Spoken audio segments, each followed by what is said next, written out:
Or staying to the left. Stay in gear too. G'day folks, welcome to another episode of My 4x4. It's been a little while, but we thought we'd get the owner of this vehicle that's behind me in to have a chat. Although it's not highly modified, it's a really neat and tidy unit and something totally different. So at that point, I would like to introduce Aaron, the owner of the vehicle. Come on in, Aaron. Hey mate. G'day mate, thank you for bringing your vehicle out to show us around it today. Yeah, sure. Okie doke, would you just like to tell the viewers what it is? Yep. So go for gold. It's a Volkswagen Touareg. It's a Gen 1. So they're 2004 to 2010. They came with an off-road pack, which is a low-range transfer case, centre locker, 6-speed gearbox, automatic. And it was just something that kind of appealed to me as something to work on and turn into a not too difficult stuff four-wheel drive. Yeah, no, that's really good, and that's part of the reason we got you out here today. When you first came out with us and we seen it, I'll be honest, I thought, I might be spending a fair bit of time pulling you out of trouble, but it was really surprising, and it's a neat and tidy unit and something that a lot of people probably wouldn't even consider when they're looking for a four-wheel drive, hence the reason we're here today. Yeah. So what year model exactly is this one? 2006. This is 2006 yeah, so model? it's quite an old vehicle, yeah. No, well, yeah. Oldest relative. When you get to my age, oldest definitely relative. Okie doke. So we'll start by just sort of having a look at some of the extras that you've put on. So we're at the front of the vehicle. Let's start at the front. So it's very hard here in Oz to find bars and roo bars and stuff. So I fabricated a light bar myself and attached it for the spotties and the aerial. So that was the first thing I did. At the moment I'm in the middle of doing a snorkel, but I'm not sure how I'm going to do the airbox at the moment yet, so that's a different one. But yeah, tow hooks attached there.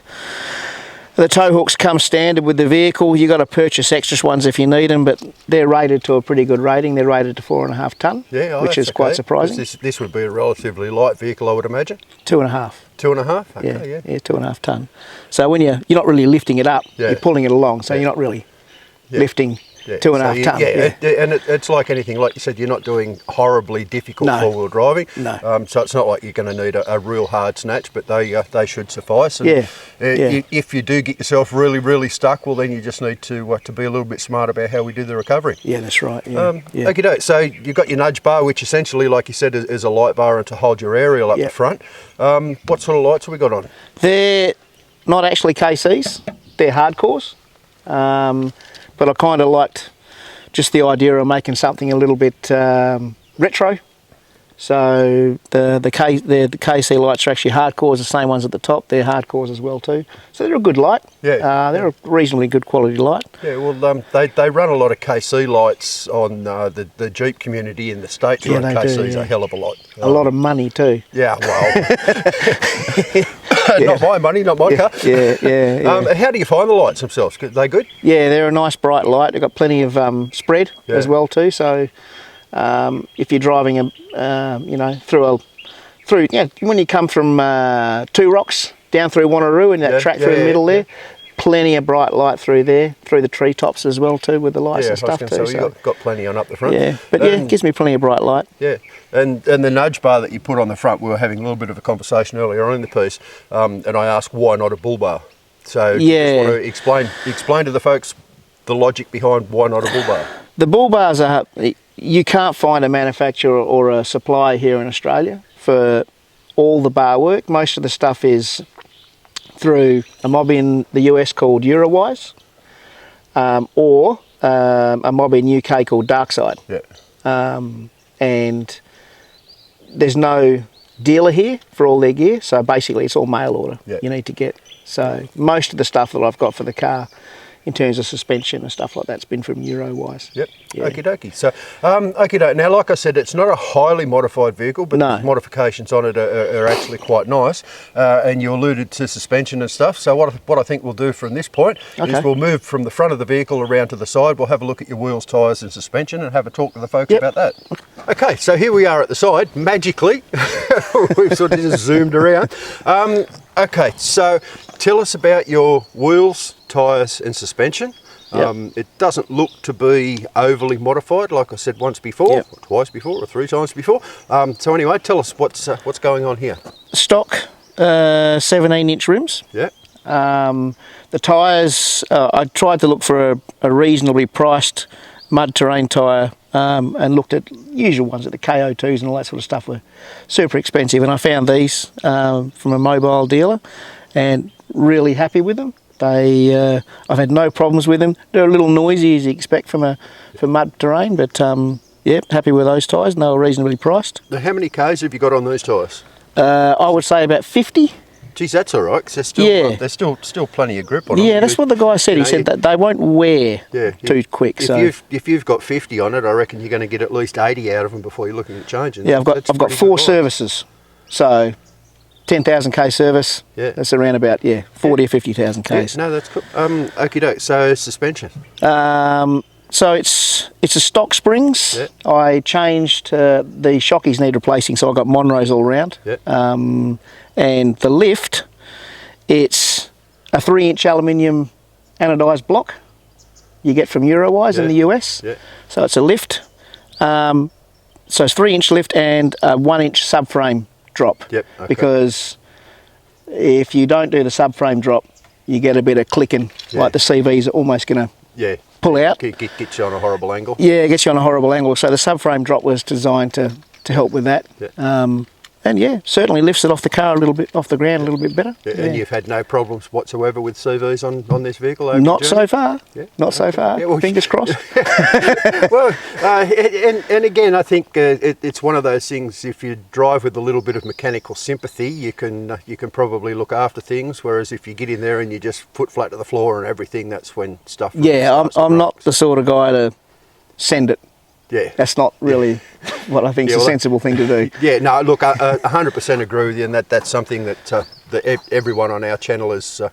We try and avoid the term "send it." Happens sometimes where it just sort of terminology creeps in, but it's not really the way to do the 4-wheel driving that we do. Okay, so that's really good. And you said these were stock rims. They are actually what come stock with. So they come stock with the vehicle. By the looks. I just got them painted. I'll just put some what's that rough type? Right, like Rhino High.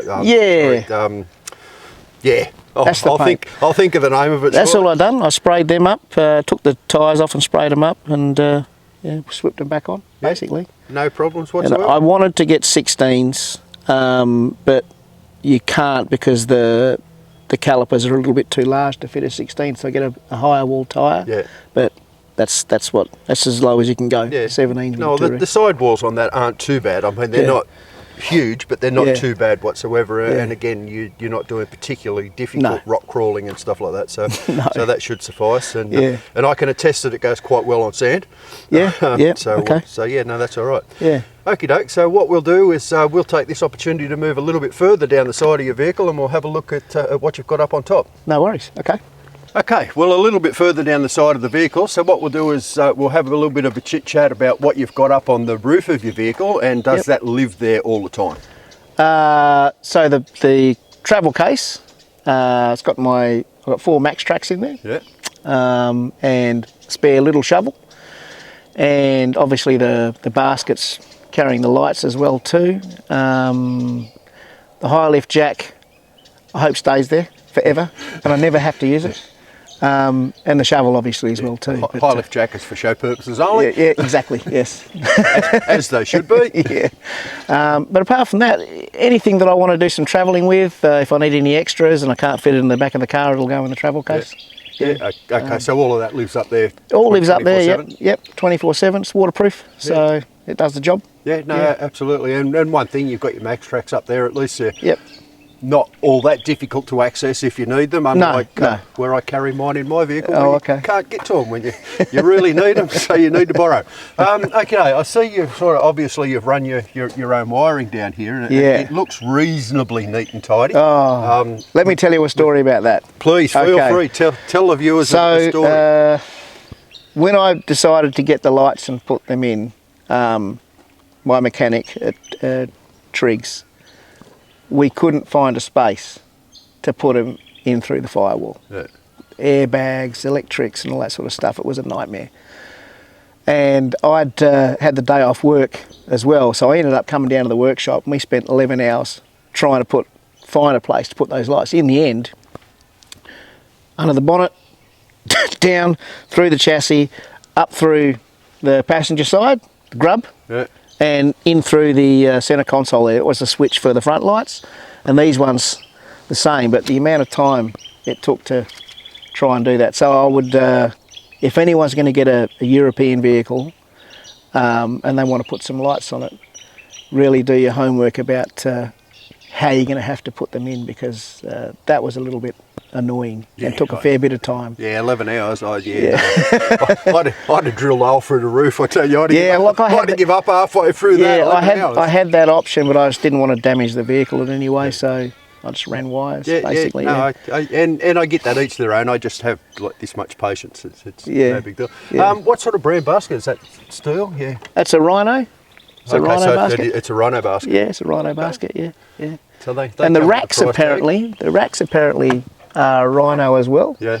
And they slide backwards and forwards. Obviously they don't now because the basket's attached to it. But I don't think the basket was too expensive. I think it was $350 or something like that. Oh, that's all right. Yeah, a reasonable price. But it's just a storage area. Yeah.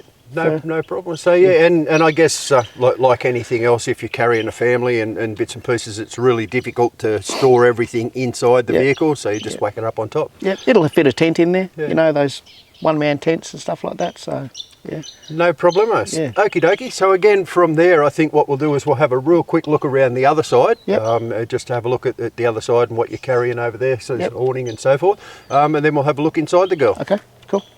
Okay, so now we're on the other side of the rack there, and just noticing one thing. Did you shrink? I think you're tall. Actually, what we'll do... We'll swap? You swap. You come and stand up on the rock. That looks a little bit better. I don't think it makes any difference. So now we're around this side of the vehicle. I see the awning is an XTM, and it looks relatively new. Yeah, it's pretty new. Only been used once, so out at the beach a couple of times during the summer. But I had one of those pull-up canopies and stuff like that we used to sit under, and I put in the back of the car. So that's what I used at that time. Yep. Okay. Yeah. So we just use that awning now. Yeah. Nice and easy to set up. Relatively budget option on the XTMs, but they certainly do the job. Yeah. Yep. Definitely. No problems. Okay. So whilst we're here, have a little bit of a look-see. Tyre carrier on the back. Did they come standard on these vehicles? Yeah. It was a pretty rare option with the Touaregs, same with the Cayennes. Yeah. And I kind of looked high and low for a vehicle that had a tyre carrier. Because then again, if I wanted an aftermarket one, I'd have to go ex-US. Yeah. So this was a bit of a find, to tell you the truth. Yeah, absolutely. And I've got to admit, a spare tyre on the back, so much easier to access and get to than the ones that they store or actually inside. Yeah, the problem, how people have the space savers, these actually came with a space saver, which completely doesn't make any sense at all when you've got a four-wheel drive. Particularly for off-road? Yeah. So, ideally, you need something like that for sure. Yeah, like standard vehicles. Okay. Do you just want to open this one up? Yep. We'll see how easy it is to swing away and have a look inside. All right. I've got a bit of an electrical problem, so we'll use the key for that. It's Volkswagen. When doesn't it come with an electrical problem? Exactly. Swings away quite easy. I've had a jerry can on the back. It'll take quite a decent amount of weight, and it latches through here, so to the chassis, so you've got no problems there. Through the back here, open that up. Okay, so it's a two-part. Two-part, yep. Two-parter. And we'll pull this out.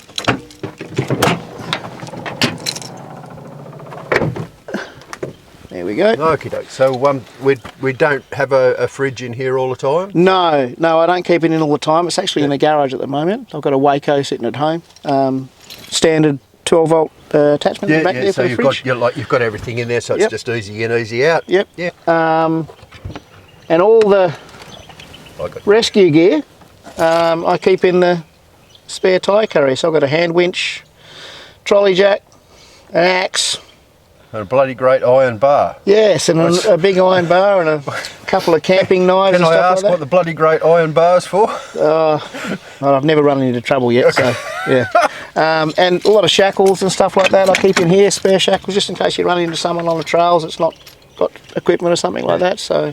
Okay, and one thing that I do notice that you've got in the back here is obviously we discussed that you didn't have a bull bar at the front, so there was no real winch option for you. But you do carry a manual winch here. Yeah, I've got as a last resort in case you really need it. Yeah, so I've got a 3.5 ton turfer in here, which is I've used it. It works quite well. Yeah. So yeah, but I'm looking at a winch, but look, it's going to take quite a bit to get the front of the car off and all that sort of stuff to install it. And I guess realistically, it's something that you need to look at. Yes, I've always run winches on my cars because I've always run bull bars on them because it's a different kettle of fish to what I use mine for than what you use.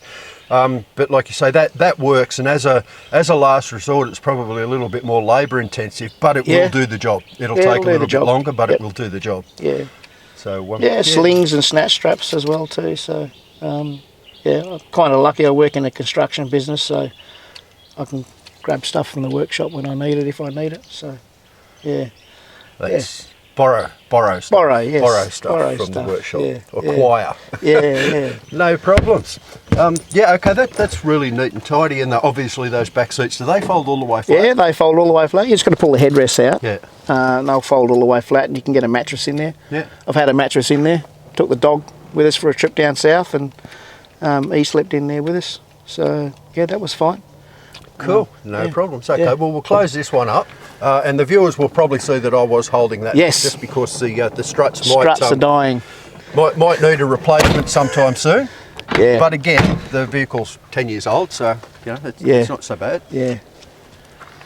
Okay, so now we've got that closed up, what we might do is we'll just have a little bit of a look inside, see what sort of comm setup you've got, and see what the cockpit looks like. Yep, sure. Okay, so here we are in the cockpit. Looks quite nice and well appointed. So, other than the standard features, what do you have in here? We'll start with your radio comms.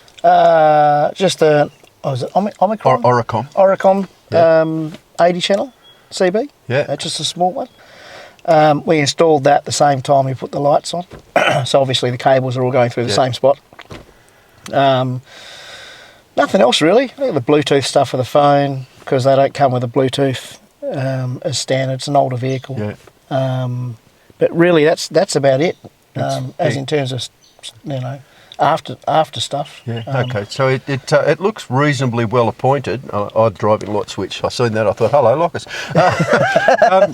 Again, we were having a little bit of a chat off camera, and I had a little bit of a laugh. You have a heated steering wheel. Yeah. I only discovered that probably about 6 months ago. I was just cruising through some YouTube videos, looking at maybe secret things that some of the Europeans' cars do. And there's some buttons at the back here on either side. You push them, and it can heat your steering wheel. Why you'd need it, I don't know. But yeah, it's just one of the strange options. Yeah, I was laughing at taking the piss out of you with a heated steering wheel. So I'd have accidentally hit that button and thought I'd set my car on fire if the steering wheel started to heat up.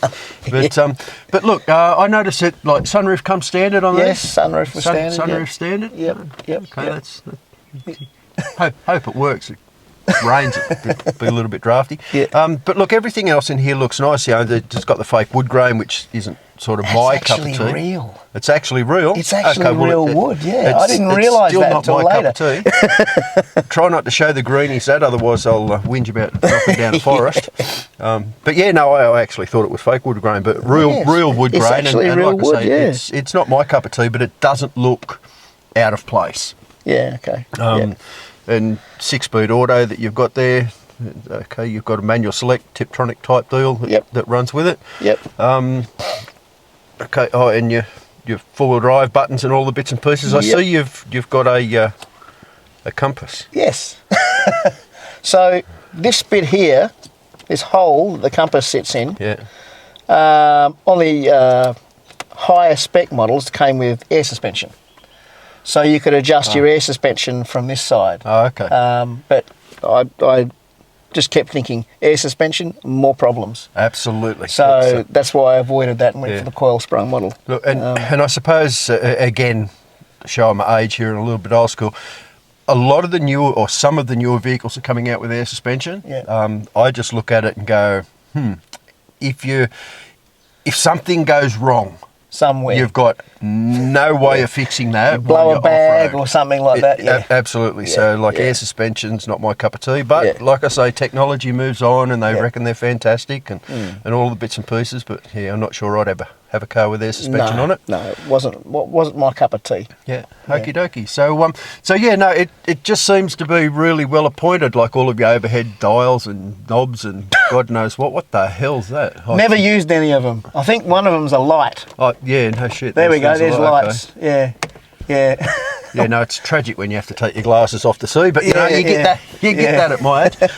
One thing I will say, they're quite comfortable. What sort of seat covers have you got on these? Canvasy type deal? Just a cheap canvasy to cover up the leather seats. Yeah. I was not really interested in actually doing anything that was just going to be too fancy with the seats. I just find, honestly, like sheepskins and all that sort of stuff too uncomfortable to sit on. Yeah, so it's a leather seat, something thin that keeps it protected. Yeah, well, that's good enough for me. Again, in all of my vehicles, I've just run the neoprene seats because you're forever in and out and in and That's out. right, and wet and muddy and stuff like that. It's no big deal. Take the seat covers off, wash them, job done. Yep, exactly. And protects your seats. Yeah.